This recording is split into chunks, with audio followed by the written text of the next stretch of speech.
எல்லோருக்கும் வணக்கங்க. இன்னைக்கு நம்ம இந்த வீடியோல டேலியில லெட்ஜர் கிரியேட் பண்ணும்போது இருக்கக்கூடிய ஒரு சின்ன ஒரு ஆப்ஷனை பத்தி தான் பார்க்க போறோங்க. என்ன அப்படின்னா அது மெயிலிங் ஹிஸ்டரி அப்படிங்கிற ஆப்ஷனுங்க.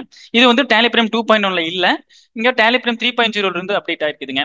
ஸோ மெயிலிங் ஹிஸ்டரியில பெரிய யூஸ் என்ன அப்படின்னா, நம்ம எக்ஸாம்பிளுக்கு ஒரு பார்ட்டி லெட்ஜர் கிரியேட் பண்றோம், அவங்களுடைய அட்ரஸ் கொடுத்துருப்பாங்க.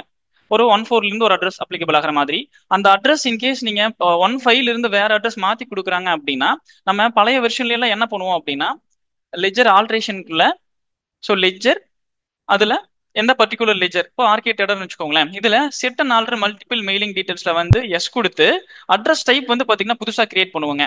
அப்படி இல்லை அப்படின்னா பழைய லெட்ஜரை வந்து ஸ்கிப் பண்ணிட்டு புதுசா ஒரு லெட்ஜர் கிரியேட் பண்ணுவோம். அது வந்து பில்லிங்க்கு யூஸ் பண்ணுவோங்க. ஸோ அப்படி யூஸ் பண்ணும்போது நம்ம என்ன பண்ண முடியாது, லெட்ஜர் பேலன்ஸ் எல்லாமே நம்ம பார்க்க முடியாதுங்க. இன்கேஸ் நீங்க ஆர்கேட்டட்னு அந்த பழைய பார்ட்டி அந்த ஆல்ரெடி இருக்கக்கூடிய லெட்ஜர்லயே வந்து பாத்தீங்கன்னா இந்த மல்டிபிள் மெயிலிங் டீடைல்ஸ் வந்து அப்டேட் பண்ணீங்கனாலும் உங்களுக்கு இன்னொரு பிரச்சனை என்ன அப்படின்னா, நீங்க இன்வெஸ்ட் பண்ணும்போது இப்போ எக்ஸாம்பிளுக்கு நான் வவுச்சருக்குள்ள போயிட்டு இன்வெஸ்ட் பண்றேன் ஆர்கேட்டர்ஸ்க்கு, நம்ம என்ன பண்ணுவோம் அப்படின்னா இந்த பில் டூல வந்து பாத்தீங்கன்னா அட்ரஸ் டைப் வந்து நியூன்னு சொல்லி மாத்துவோங்க. அதே மாதிரி ஷிஃப்ட் டூலையும் அட்ரஸ் டைப் வந்து நியூன்னு மாத்துவோம். இப்போ ஒவ்வொரு தடவையும் நீங்க பில்டிங்ல மாத்திட்டு இருக்கிற மாதிரி இருக்குங்க பழைய வெர்ஷன்ல.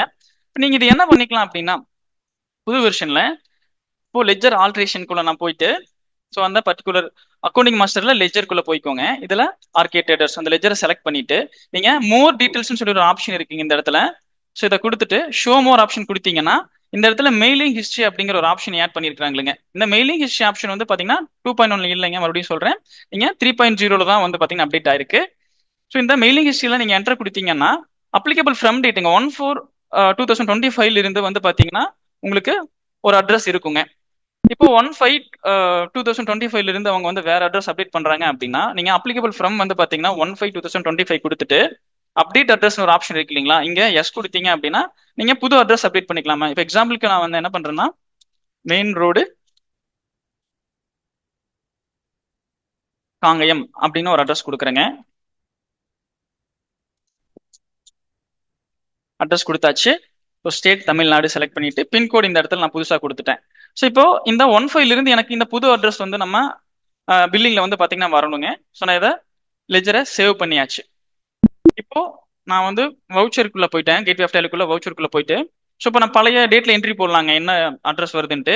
இப்போ நான் வந்து 1/4/2025 கொடுக்குறேன். ஸோ ஆர்கேட்டரை செலக்ட் பண்ணிட்டு நான் ஒரு பில் பண்றேங்க. ஆட்டோமேட்டிக் அட்ரஸ் டைப் வந்து பாத்தீங்கன்னா உங்களுக்கு இப்போ இந்த பஸ் ஸ்டாண்ட் பேக் சைடு இந்த மாதிரி தான் வருதுங்க. இப்போ நான் என்ன பண்றேன் அப்படின்னா திருப்பியும் வவுச்சர்ல வந்துட்டேன். ஸோ 1/5/2025ங்க இப்போ அப்ளிகபிள் ஆன டேட்ல இருந்து நான் கொடுக்குறேன். நம்ம ஹிஸ்டரியில இந்த தேதி தான் கொடுத்துருந்தோம். ஸோ இப்போ ஆர்கேட்டரை செலக்ட் பண்ணிட்டு ஸோ பண்ணும்போது உங்களுக்கு ஆட்டோமேட்டிக்கா என்ன ஆயிடுச்சு அப்படின்னா இங்க மெயிலிங் நேம் அதே நேம் வந்துருச்சு. அட்ரஸ் டைப் வந்து மெயின் ரோடு காங்கேயம், நம்ம அப்ளிகபிள் ஃப்ரம் டேட் கொடுத்துருந்தோம் இல்லைங்களா 1/5ல இருந்து. ஸோ அந்த புது அட்ரஸ் வந்து ஆட்டோமேட்டிக்கா அப்டேட் ஆயிருச்சு. இது நீங்க என்ன பண்ண வேண்டியது இல்லை அப்படின்னா அட்ரஸ் டைப்ல போயிட்டு நீங்க மாத்தணுங்கிற அவசியம் கிடையாதுங்க. பிரைமரி அட்ரஸ்லயே ஆட்டோமேட்டிக்கா வந்துடும். நம்ம இப்போ சேல்ஸ் அப்படிங்கிறது சும்மா நான் கொடுக்குறேனுங்க 1500 அவுட்புட் சிஜிஎஸ்டி எஸ்ஜிஎஸ்டி. ஸோ நான் செலக்ட் பண்ணியாச்சு. இப்போ நான் இதை சேவ் பண்றேன். ஸோ திருப்பி நம்ம டே புக்ல போய் பார்க்கலாங்க. இப்போ நீங்க பாத்தீங்கன்னா தெரியும் 1/5ல சும்மா நான் பிரிண்ட் ப்ரிவியூ கொடுக்குறேன் உங்களுக்கு. இதில் நான் ஜூம் பண்ணி பாருங்க. இதுல உங்களுக்கு bus stand back side Erode. So இதுதான் வந்து பாத்தீங்கன்னா பழைய அட்ரஸ் வந்திருக்கு 1/4ல இருந்து. ஸோ 1/5ல ஸோ சேம் நான் என்ன பண்றேன்னா பிரிண்ட் ரிவ்யூ கொடுக்குறேங்க.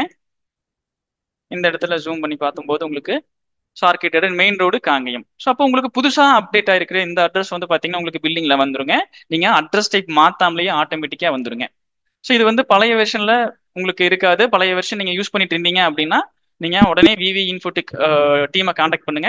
நாங்க உங்களுக்கு அப்டேட் பண்ணி டேலியில் இருக்கக்கூடிய இன்னுமே நிறைய வெர்ஷன் நிறைய வந்து அப்டேட்ஸ் எல்லாம் இருக்கு, அதை உங்களுக்கு எக்ஸ்பிளைன் பண்றோம். ஸோ அதை நீங்க யூஸ் பண்ணுங்க. இந்த மாதிரி வந்து நம்மளோட யூடியூப் சேனல்ல வந்து நம்ம ரெகுலரா வந்து வீடியோஸ் கொடுத்துட்டு இருக்கிறோம். நீங்க எல்லாம் பாருங்க, பார்த்து டேலியை வந்து இன்னுமே வந்து பாத்தீங்கன்னா நீங்க நிறைய கத்துக்கோங்க டேலியில. இந்த வீடியோ வந்து உங்களுக்கு யூஸ்ஃபுல்லா இருந்திருக்கும்னு நினைக்கிறேன். ஸோ மறக்காம நம்ம விவி இன்ஃபோடெக் யூடியூப் சேனல்ல வந்து சப்ஸ்கிரைப் பண்ணுங்க, தொடர்ந்து நம்மளுக்கு சப்போர்ட் பண்ணுங்க. தேங்க்ஸ் ஃபார் வாட்சிங்.